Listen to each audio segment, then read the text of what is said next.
Good evening, all. Uh, Welcome to Brian Destroys Everything, Sunday, July 26th, 2020. Tonight, I'm going to take a different tack. I'm not going to talk about much in the way of public news, except for the stimulus, because it's my job to take a dump on government whenever I can. But we'll talk about. I'm going to talk about some new developments regarding this stream. Now, what I'm doing is I'm doing live streams, obviously, every Tuesday, Thursday, and Sunday. I think going forward, especially given today, I took a nap and went an hour past my original start time. I'm going to do these at 7 o'clock every day. I do these, and this week so I believe from going forward, I will be doing these at 7 o'clock on Tuesday, Thursdays, and Sundays. I'm going to start with what I am planning to do going forward. I downloaded some new stream software, and what I am going to do probably once a week is take an old video and analyze it. I never watch these, which is probably obvious to any of you who watch. Pardon me. And so I am going to take the time to watch these so I can get better at doing this. And so what's going to happen is I'm going to watch these in real time with you and break down each of these videos as I get further along. Now, I'm not going to analyze GoFundMe videos or other any of that. I'm just going to do I'm just going to analyze the analysis videos, and what I'll do is probably Tuesday and Thursday I will do new live streams, and then the Sunday version will be where I take an old video, I go through it, and I kind of explain my thinking as I'm going through it.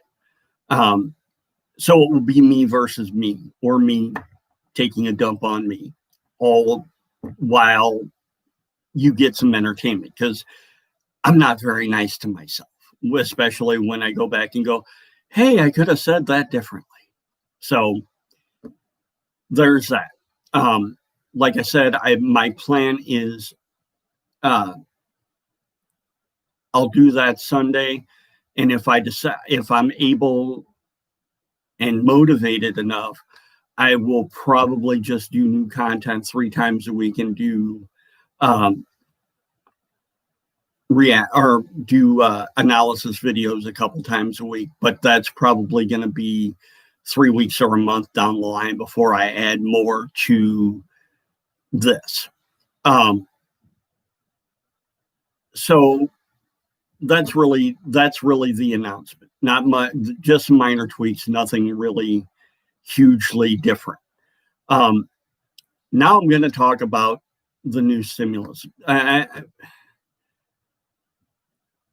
had some reservations back in April about the stimulus as a whole, because I felt like when they did the stimulus in late March, early April, it was just a reaction to everybody panicking about where things were going.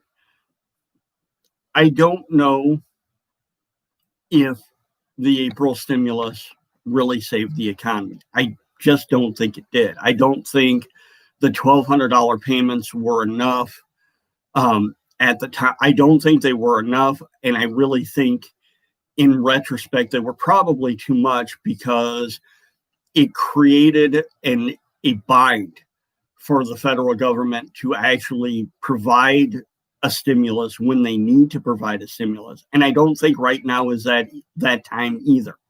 They're doing it because of the election, and they want to look good before the election so that they don't lose their seat in the House or Senate. And I'm sure Donald Trump is going to try and use it and say, well, I did this, blah, blah, blah. I really don't care. I believe it's a mistake, and I only believe it's a mistake because direct payments aren't really going to help the economy as much as we make it out to be.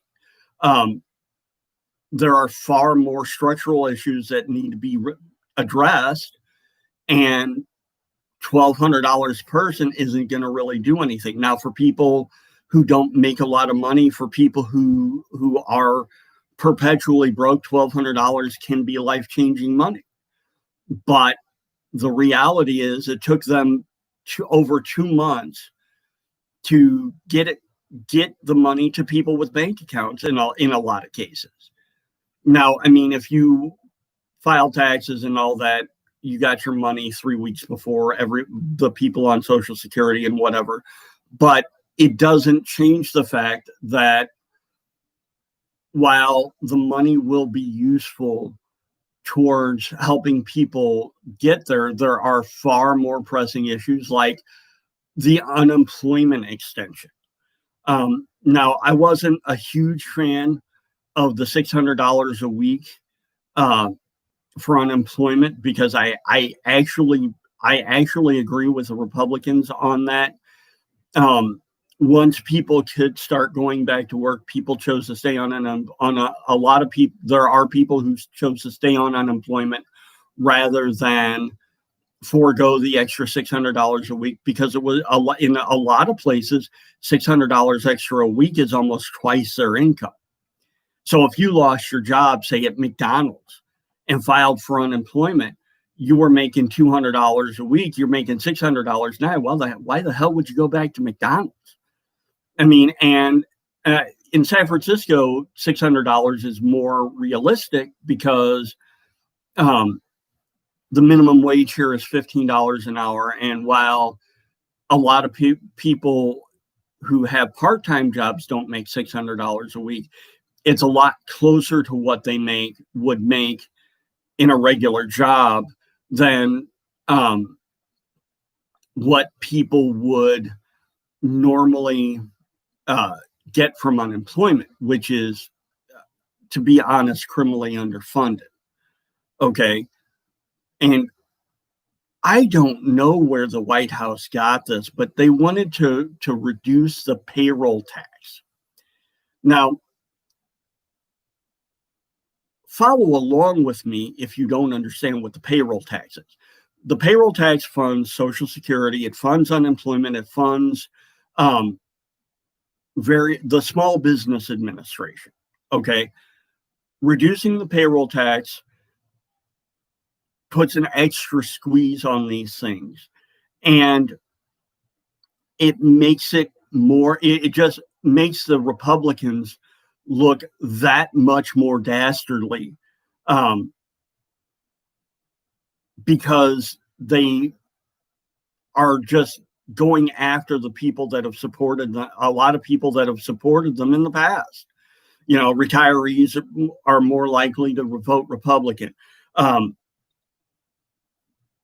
Now, people on unemployment aren't likely to vote aren't necessarily likely to vote Republican, but taking away unemployment benefits that are already criminally underfunded is another thing. And the Small Business Administration, I mean, given the way they handled the Paycheck Protection Program, which was the loans they gave to small businesses in order to continue keeping people employed, just makes no sense, because small business owners are more likely to vote Republican than Democrat also. So you're going after people that would normally vote for you. And fortunately for some of the Republicans in the House and Senate, they're like, are you people stupid? I mean, really? And they thought that the reasoning behind it was it would take too long to do a wind down of the payroll tax. And so it was infeasible to roll back a portion of the payroll tax in time for the stimulus to actually work. I just think they said, really, are you going to do this? Because that doesn't make any sense. And they probably got some pushback from people who it would have affected.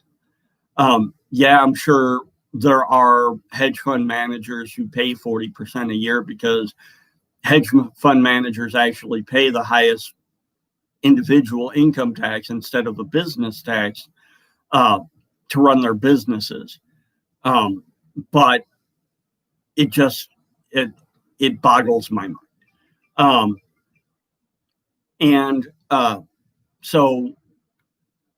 But the other piece of this, and I don't know, I'm not sure how they'll manage this.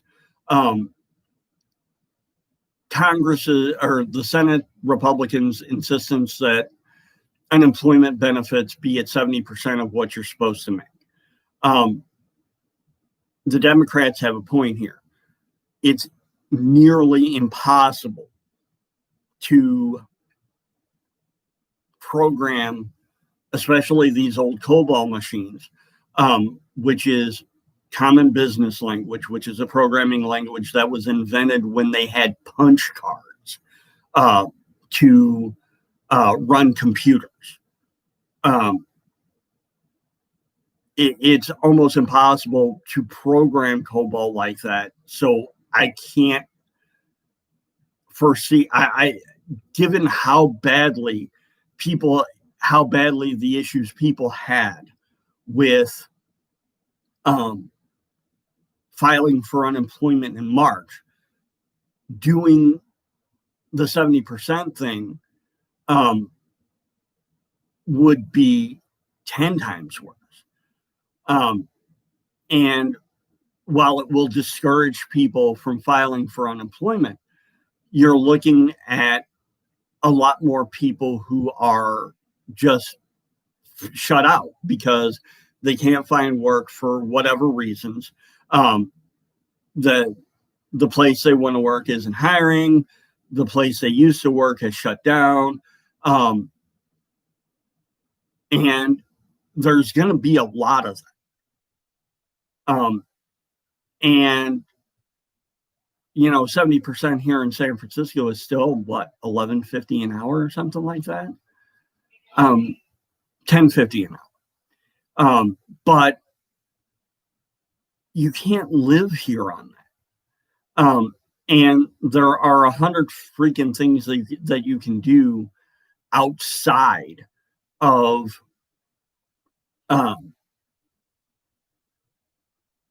that to fix that. And I really think the unemployment thing should probably be they may, and this is a reasonable assumption, they may cap it state to state, and that would make sense because even though you can't live on minimum wage in most states, a reasonable workaround for various members of Congress would be to say, okay, well, you get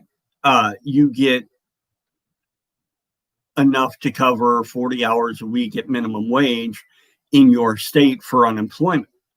And a lot of the people who are on unemployment will at least have something. But there are issues beyond that. And I won't get into them here other than to say minimum wage in most states is just not feasible to live on. I mean, I don't know. I think if I remember right, the minimum wage here in California is set to go to $15 in 2 years, but it's $10.50 now. I don't know anywhere in the Bay Area you could live for $10.50 an hour. I don't know anywhere. Heck, I don't know anywhere on the coast or in the major cities, you could live for $10.50 an hour. There are people that do, but it just, I just can't really wrap my head around anything but a flat amount that applies to the entire country. I read an article last week where someone suggested that the Fed give away free accounts and everybody get a universal basic income of $2,000 a month. I don't find that feasible. And the reason I don't find that feasible is there is such a resistance for wealthier people to pay their taxes that it couldn't work, because there's so many people that that could live on $2,000 a month, but wouldn't provide enough in work-related income to actually make the system work. Because, I've talked about in previous videos about how our society is based on the poor and all that. Well, when it comes to being poor, in general, you don't pay taxes. Okay. Even if you work, you almost always get that money back. It's why people are so excited about tax refund time. That's actually another good reason why we shouldn't be having a stimulus now, because we're coming up on that. July 15th was tax day this year. Anyway, so it just, I don't think, I really don't believe we're going to come out of this in the next month and then just fall off a cliff, and not fall off a cliff again with COVID cases during flu season. And a stimulus now, again, I just don't believe it's the right time. I mean, yeah, the economy can use a shot in the arm, but people aren't going to spend $30,000 to open up a business to get your stimulus money when you're only gonna spend $20 in their restaurant. And that kind of business model is not necessarily what's the word? It's infeasible. That kind of business model is infeasible. You can't, I mean, like, I'm here at the Whitcomb Hotel, and there was a Starbucks and a barbershop in the bottom floor of this hotel. And they shut down 2 weeks after the pandemic started. And so, I mean, and you've got businesses all just here in San Francisco. There were 20 or 30 restaurants that closed in the 3 months leading up to the pandemic. I can't imagine anyone wanting to open a restaurant here in San Francisco right now with no people coming in, with the way the city taxes restaurants in order for them to operate, the permits needed, all that. It just too much BS. Now, there are people that love the city and will open restaurants anyway, but they've already been established here, so they know what they have to do.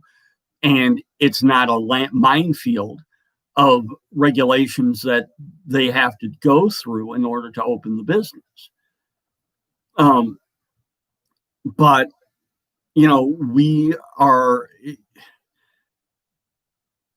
the pandemic was like Black Monday. And for the first 12 to 18 months after Black Monday, there was some hope. The real estate market in Florida didn't collapse until, I'm trying to remember, I think it was early 32 or 33. And we're headed for something like that. I mean, the supposed stimulus bill is supposed to take care of eviction and defaults on mortgage defaults for another 6 months. But the reduction in unemployment benefits means people are going to have a more difficult time getting food for their families or getting around to go to work if they try to get work. Uh, I mean, a lot of what the Republicans are talking about as part of this bill basically helps small business owners. It doesn't help people. Unemployment benefits are going to be slashed, but if you get a job, you're supposedly going to get a bonus for getting a job. But how long does that last? Most people are like me, and when I get money, I spend the money on stuff I need or stuff I think I need, and then I wait until I either get more money or I